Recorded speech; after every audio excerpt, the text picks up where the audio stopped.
తాకట్లో ఉన్న మీ బంగారాన్ని విడిపించి ఆ రోజు ఆన్లైన్ రేటుకి కొంటాం. Sharma gold company. నమస్కారం సార్. నమస్తే అండి.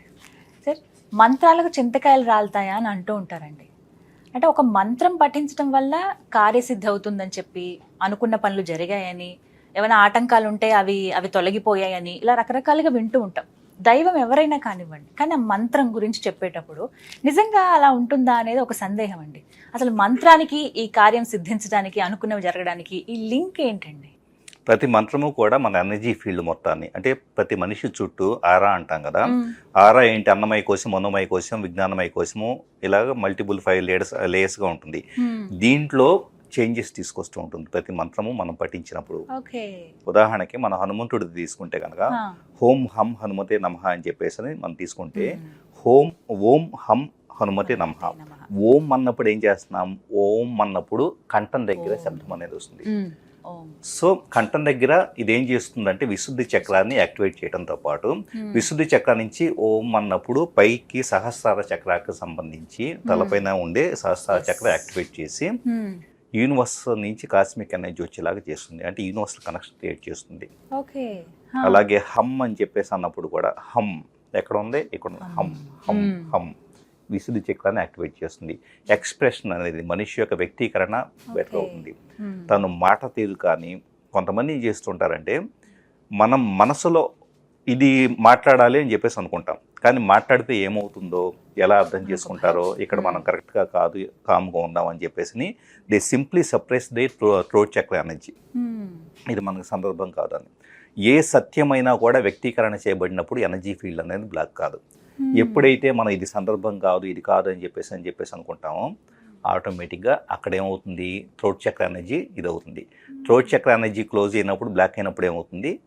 ఈజీగా వెంటనే రెస్పిరేటరీ ఇష్యూస్, బ్రాంకైటిస్, ఆస్మా, లేకపోతే ఇలాంటివన్నీ వస్తూ ఉంటాయి. సో సైనస్లు రావటం కానీ, ఇదంతా థ్రోట్ చక్ర ఎనర్జీ ఇంబ్యాలెన్స్.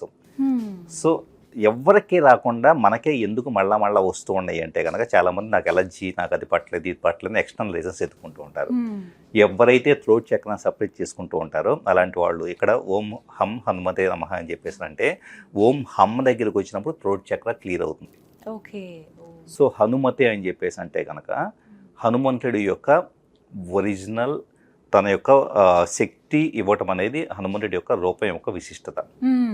సో తన దేహదారుఢ్యాన్ని కలిగి ఉండటం కానీ, ఇదంతా కూడా వాస్తవంగా ఏం జరిగిందంటే గీతాంజలి గారు, ప్రపంచవ్యాప్తంగా కొన్ని వేల సంవత్సరాల నుంచి మనం చూసుకుంటే కనుక ప్రకృతి నుంచి దేవుడు పుట్టుకొచ్చాడు. ప్రాక్టికల్గా సరే దేవుడు ఉన్నాడా లేడా ఇవన్నీ పక్కన పెడితే, ప్రకృతిలో ఉండే ప్రతి రూపము కూడా, ఇప్పుడు సింహ రూపం ఉంది అనుకోండి, సో కొన్ని జంతువుల రూపంలో కావచ్చు, కొన్ని రూపాల రూపంలో కావచ్చు, ఎనర్జీ ప్యాటర్న్స్ అన్నిటినీ కూడా రూపాలకు తీసుకురావడం జరిగింది ఇక్కడ. అందుకనే హనుమంతుడి రూపాన్ని ధైర్యానికి, సాహసానికి, కాన్ఫిడెన్స్కి ఒక చిహ్నంగా చెప్పబడుతూ ఉంటుంది. హనుమంతుడి రూపం వచ్చేటప్పటికే హనుమతే నమః అని చెప్పేసి, హనుమతే అని చెప్పేసి అన్నప్పుడు హనుమంతుడి యొక్క ఎనర్జీ ప్యాటర్న్ మొత్తాన్ని we are inviting into our energy field. హనుమంతుడిని అంటే క్వాంటమ్ ఫీల్డ్ అని చెప్పేసి అంటూ ఉంటాం. ఇంకా సైంటిఫిక్గా చెప్పాలంటే యూనివర్స్లో ప్రతి పదానికి కూడా మనం టెంపుల్కి వెళ్ళి గోత్రనామాలు చెబుతూ ఉంటాం. సో నేను ఫలానా గోత్రము, ఫలానా గోత్రానికి సంబంధించిన ఫలానా శ్రేణి అని చెప్పేసి చెప్పేటప్పుడు, గోత్రము అలాగే పేరు ఈ రెండు ఏంటి? Reference points of my self. ఎక్కడ?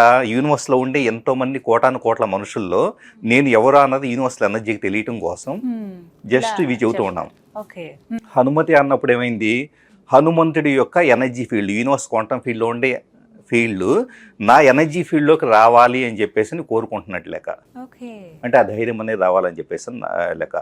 నమః అని చెప్పేసి అంటే కనుక జస్ట్ మనిషి అప్పటిదాకా అహం పాయింట్ ఆఫ్ వ్యూలో ఉంటాడు. అహంలో ఉండి అంతా నేనే చేస్తున్నాను, నేను అని చెప్పేసి అనే వ్యక్తి కాస్త ఈ ఎనర్జీ ఫీల్డ్ని ఇన్వైట్ చేస్తున్నావు. థ్రోట్ చక్రం ఫస్ట్ థ్రోట్ చక్రం క్లీన్ చేసుకో. ఓం ద్వారా వచ్చి యూనివర్సల్ ఎనర్జీని ఫస్ట్ మన సీక్వెన్స్ చూస్తే, ఓం ద్వారా యూనివర్స్ ఎనర్జీ మొత్తాన్ని కూడా వైబ్రేషన్ రూపంలో కదిలించడం జరిగింది. అప్పటిదాకా స్టాటిక్గా ఉంది.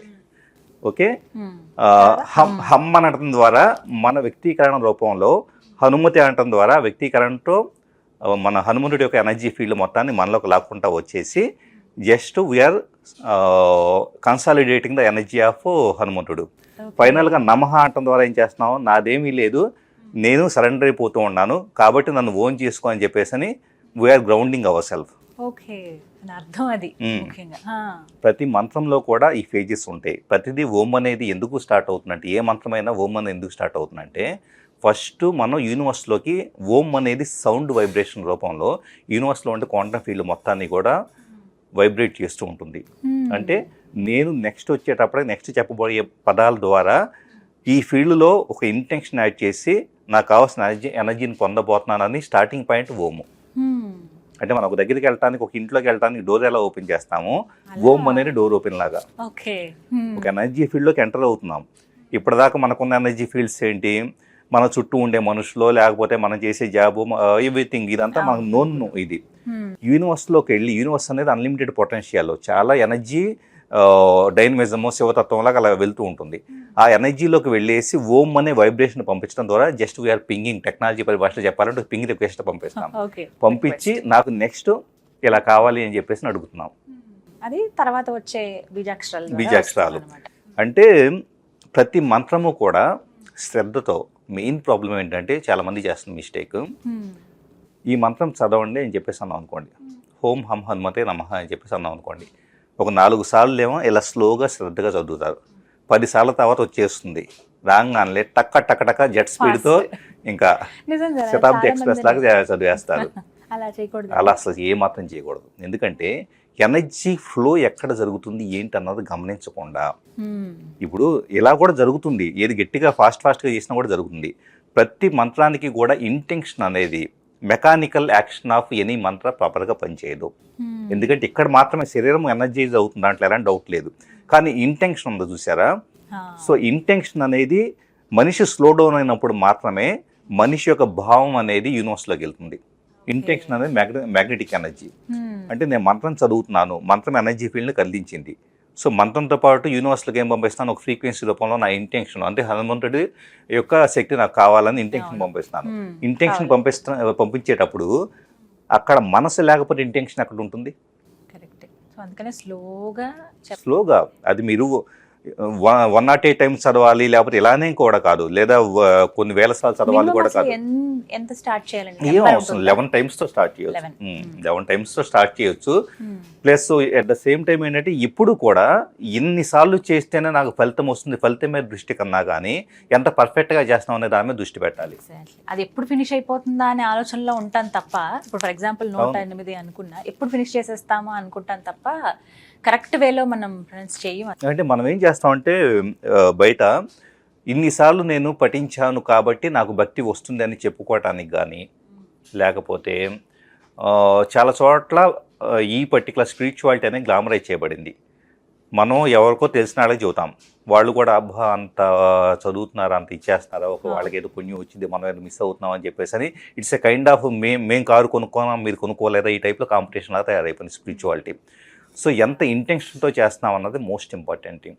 ఇవి కూడా గురుముఖంగా నేర్చుకోవాలని అంటారు కదండి కొన్ని మంత్రాలు, దానివల్ల అసలు ఉపయోగం ఏంటి? అంటే గురుముఖంగా ఎందుకు అంటారంటే, వాస్తవంగా గురు శిష్య పరంపర ఇంతకుముందు ఉండేది. గురు శిష్య పరంపరలో కొంతమంది అప్పుడే పుట్టిన పిల్లల్ని 7-8 years వరకు ఇక్కడికి శుశ్రూత కోసం పంపించేసి, సో వాళ్ళకి ఇవన్నీ విద్యాబుద్ధులు నేర్పించేసి ఈ విధంగా ఉండేది. అప్పట్లో గురువు అనే వ్యక్తి ఇంపార్టెంట్గా ఉండేవాడు. సో అలా నేర్చుకుంటే కనుక ఇతనికి సాధన కానీ ధారణ కానీ కరెక్ట్గా వస్తాయి. సో ఎక్కడైనా పలికే విధానంలో కానీ, ఇప్పుడు మనం అనుకున్నట్లు ఇంటెన్షన్ యాడ్ కావాలన్నాం, ఇంటెన్షన్ యాడ్ కావాలనే విషయం ఏంటి, అవగాహన ఉన్న వ్యక్తి చెప్పగలుగుతాడు. అది గురువు ఉంటే కనుక అవగాహనతో చెబుతాడు, లేకపోతే ఏమవుతుంది, ఇప్పుడు చదివినట్లే చదువుతారు. సో ఇలా కొన్ని టెక్నిక్స్ అర్థమయ్యేలా చెప్పడం కోసం కొన్ని సందర్భాల్లో ఏమవుతుందంటే, కేవలం మంత్ర సాధన మాత్రమే కాదు, చాలా ప్రాక్టీసెస్ కూడా చేయాలి స్పిరిచువల్గా. సో మెడిటేషన్ కానీ, లేకపోతే ఒక్కోసారి ఏంటంటే సరెండర్నెస్ కోసం ప్రకృతి ఆరాధన కానీ, ఇలాంటివి చాలా ఉంటాయి. ఇవన్నీ కలిసి ఒక మనిషిని పర్ఫెక్ట్గా చేయాలన్న ఉద్దేశంతో గురువుని పెట్టున్నారు. ఇవాళ మనకి నిజమైన గురువులు దొరకట్లేదు, అంతా కూడా జస్ట్ తప్పుదారి పట్టించేవాళ్ళు. అందుకని ఏంటంటే, నిజంగా ఇది మన ఎనర్జీ ఫీల్డ్ని ఒక మంత్రం ఎలా కదిలిస్తుందో ఒక సొంత అవగాహన కలిగి ఉండి, సైంటిఫిక్గా కావాలంటే రీసెర్చ్ చేసి, లేదా ఇలాంటి మన వీడియో చూసినా క్లారిటీ వస్తుంది. కాబట్టి స్లోగా రిజల్ట్ కోసం కాకుండా ఇంటెన్షన్తో ఎప్పుడు భక్తి భావన ఉండాలి, రిజల్ట్ మీద దృష్టి ఉండకూడదు. సో ఆటోమేటిక్గా రిజల్ట్ వచ్చినా రాకపోయినా కూడా జస్ట్ యూఆర్ ఈగో అనేది ఎక్కడ పోతుందో ఆటోమేటిక్గా యూనివర్స్ సొంతం చేసుకుంటుంది. ఈగోలో మనం ఏం చేస్తున్నాము, నాకు ఈ కోరిక కల్పించు, నువ్వు అని చెప్పే నువ్వు ప్రత్యేకంగా చదువుతున్నప్పుడు నీ ఈగో ఉన్నట్లే గర్లేక అంతే. అది నిన్ను కోల్పోతే ఆటోమేటిక్గా కోరిక తీరిపోతుంది. సో జస్ట్ మనం చేసే పని మీద దృష్టి పెడితే కనుక ఆటోమేటిక్గా ఖచ్చితంగా మంత్రాలన్నీ కూడా మంచి ఫలితాలు ఇస్తాయి. ఇప్పుడు మీరు చెప్పినటువంటి ఈ హనుమంతుల వారిది అయితే చాలా మంది ఇలా ప్రాక్టీస్ చేస్తున్నారండి. Yeah. కొంతమంది అంటే నియమాలు పెట్టుకుంటారు. Yeah. వీటికి అలా ఉంటాయా? ఇప్పుడు చెప్పినటువంటి హనుమంతుడి మంత్రానికి నియమం ఎలాంటి నియమం ఉండదండి వాస్తవంగా చెప్పాలంటే. కామన్ గా నియమాలు ఎలా ఉంటాయంటేనండి, స్నానం చేయగానే కూర్చోవాలి ఒక ప్లేస్ లో, ఇంకా వేరే ఏ పనులు చేయకుండా, అది కూడా ఫాస్టింగ్ ఉండాలని చెప్పి, లేకపోతే 11 రోజులు ఇలా మీరు నియమం పెట్టుకోవాలని, కంపల్సరీ అప్పుడు టెంపుల్కి వెళ్ళాలని, ఇలా రకరకాల నియమాలు ఉంటాయి. సాత్విక ఆహారమే తీసుకోవాలని చెప్పి, ఇలాంటివి ఏమన్నా ఉన్నాయా అసలు? యమా నియమాలన్నీ కూడా ఎందుకు పెట్టబడ్డాయి అంటే మనిషి శారీరకంగా శుద్ధిగా ఉంటే కనుక అతని ఇంటర్నల్ ఎనర్జీ ఫీల్డ్ కూడా బాహ్య శుద్ధి అనేది అంతర్గత శుద్ధి కూడా దారితీస్తుందని చెప్పేసి. మీరు ఆల్రెడీ కొంత సాధన చేస్తూ ఉన్నారు, కొంతకాలంగా మీరు స్పిరిచువాలిటీలో ఉన్నారు, మెడిటేషన్ లాంటివి చేస్తున్నారు అనుకోండి, ఏ యమ నియమం కూడా అవసరం లేదు. ఎందుకంటే యూ ఆల్రెడీ ప్రోగ్రెస్డ్. ఎవరు స్టార్టింగ్ స్టేజ్లో ఉన్న వాళ్ళ కోసం ఒక డిసిప్లిన్ అలవాటు చేయడానికి. డిసిప్లిన్ ఎందుకంటే స్నానం చేయగానే పొద్దున్నే 7 గంటలకు స్నానం చేసేసి వచ్చి కూర్చొని పూజ చేసుకుంటే ఇది చదవాలి అన్నారు అనుకోండి, అక్కడ అర్థం ఏంటి? ఇండైరెక్ట్గా చెబుతుంది మార్నింగ్ స్నానం చేసి 7 గంటలకు వచ్చి కూర్చుంటే కొంతకాలానికి 21 డేస్కి అది హ్యాబిచువల్ ప్యాటర్న్గా బ్రెయిన్లో న్యూరలాజికల్గా ఒక న్యూరోప్లాస్టిసిటీ జరిగి అలవాటు అవుతుంది. అంటే ఒక అలవాటుని కొనసాగించాలి అంటే కనుక ఈ నియమం ఉంటే కనుక దాన్ని బేస్ చేసుకొని మనిషి ప్రాక్టీస్ కంటిన్యూ చేస్తాడు కాబట్టి పెట్టబడింది.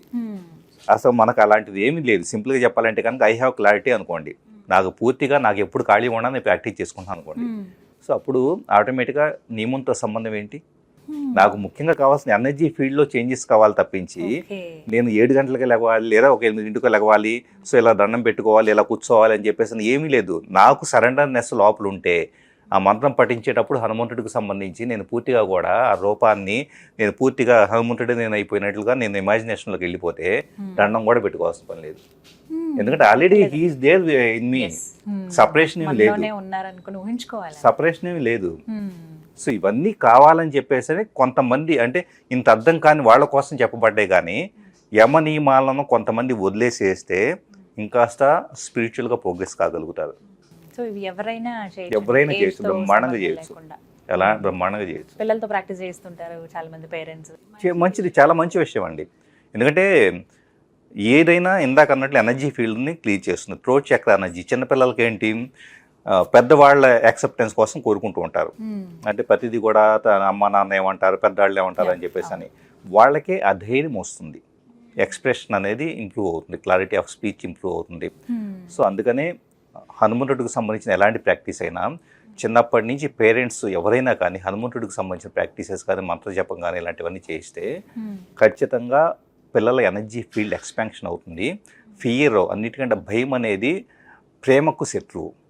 అంటే మనిషి ఏ పనైనా సెల్ఫ్ డౌట్ కానీ ఇలాంటి అంతా నేను ఈ పని చేస్తే ఫెయిల్ అవుతానేమో, లేకపోతే నేను ఈ కోర్స్ చేస్తే ఫెయిల్ అవుతాను అని చెప్పేసి చిన్నపిల్లలు కానీ అందరూ ప్రతి ఒక్కళ్ళు కూడా భయం ఎక్కడి నుంచి ఏర్పడుతుందంటే కనుక భయం ఉన్న దగ్గర, ఇది నేను చేయలేమో అని చెప్పేసి భయం ఉన్న దగ్గర ఆటోమేటిక్గా చేసే పని పట్ల ప్రేమ తగ్గిపోతుంది, మనిషి పట్ల ప్రేమ తగ్గిపోతుంది. ద హార్ట్ చక్ర ఎక్స్పాన్షన్కి అన్నిటికంటే చాలా దారుణమైన విషయం ఏంటంటే భయం. ఆ భయాన్ని తొలగించేది హనుమంతుడికి సంబంధించిన ప్రాక్టీసెస్. భయం పోతుంది, 100% భయం పోతుంది.